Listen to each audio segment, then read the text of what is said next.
just as a wanderer in the desert sees a mirage when light from remote objects is bent by the warm air hovering just above the sand, we may also see mirages in the universe. The mirages we see with a modern telescope, such as the Hubble Space Telescope, do not arise from warm air, but instead from remote clusters of galaxies, huge concentrations of matter.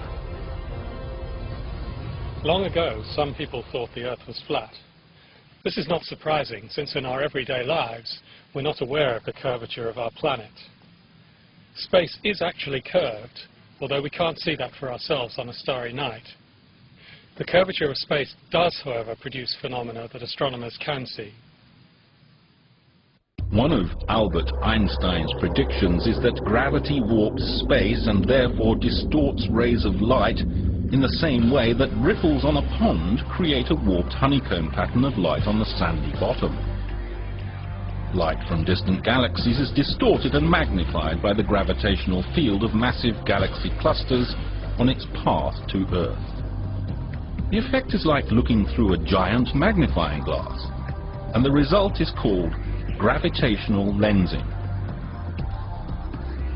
The weird patterns that rays of light create when they encounter a weighty object depend on the nature of the lensing body. Thus, the background object can appear in several guises. Einstein rings, where the whole image is boosted and squeezed in a circle of light. Multiple images, ghostly clones of the original distant galaxies.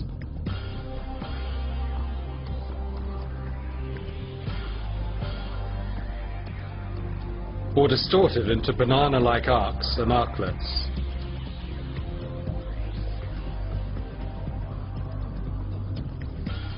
Though Einstein realized in 1915 that this effect would happen in space, he thought it could never be observed from the Earth. However, in 1919, his calculations were indeed proved to be correct. During a solar eclipse expedition to Principe Island near the west coast of Africa, led by the renowned British astronomer Arthur Eddington, the positions of stars near the obscured solar disk were observed. It was found that the stars had moved a small but measurable distance outwards on the sky compared with when the sun was not in the vicinity.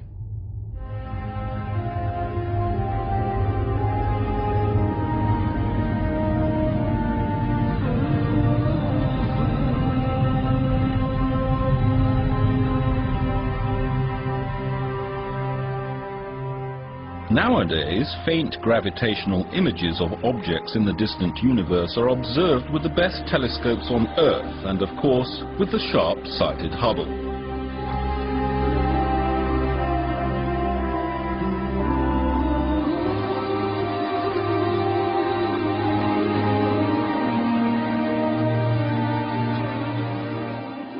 Hubble was the first telescope to resolve details within the multiple arcs, revealing the form and internal structure of the lensed background objects directly.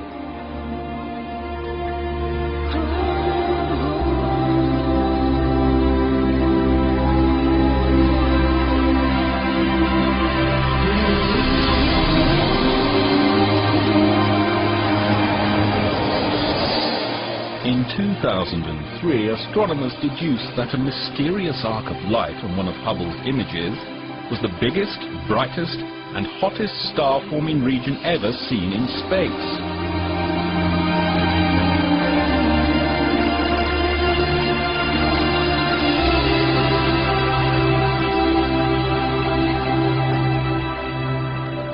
It takes fairly massive objects, for example clusters of galaxies, to make space curve so much that the effect becomes visible in deep images of the distant universe, even with Hubble's astonishing resolution.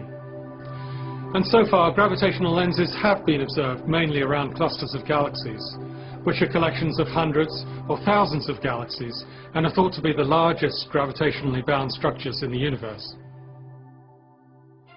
Astronomers know that the matter we see in the universe is just a tiny percentage of the total mass that must be there. For matter exerts a gravitational force, and the visible stuff is simply not enough to hold galaxies and clusters of galaxies together. Since the amount of warping of the banana-shaped images depends on the total mass of the lens, gravitational lensing can be used to weigh clusters and to understand the distribution of the hidden dark matter.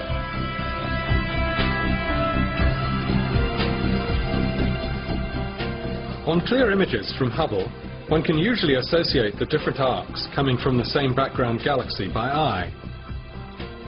This process allows astronomers to study the details of galaxies in the young universe and too far away to be seen normally with the present technology and telescopes.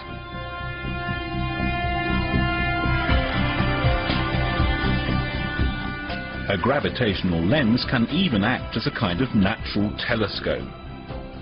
In 2004, Hubble was able to detect the most distant galaxy in the known universe, using the magnification from just such a gravitational lens in space.